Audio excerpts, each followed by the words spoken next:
The genre gypsy jazz was started by the guitar player Janko Reinhardt and violinist Stefan Grappelli, and they were both French gypsies.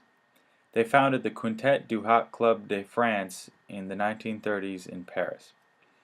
This is that group is one of the most famous European jazz groups to ever exist, and they are still very popular today, even though they no longer play.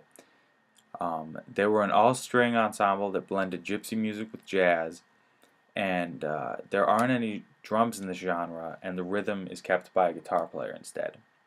Sometimes they would have multiple guitar players, and it's very common to have a rhythm guitar player and a lead guitar player.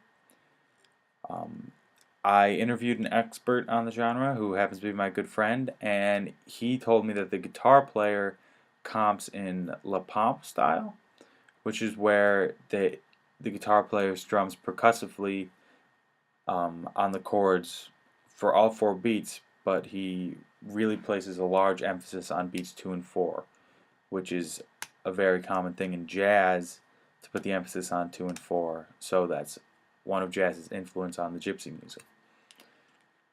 The guitar player has to play very on top of the beat, and he keeps the energy moving for the genre.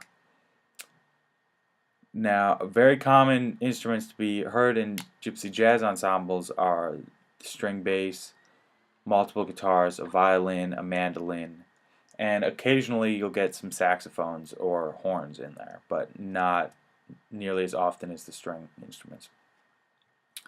This genre is largely kept alive by other gypsies in France, and the best way to learn it is to listen to the old recordings, especially of the Quintet du Hot Club de France, and see it live whenever possible.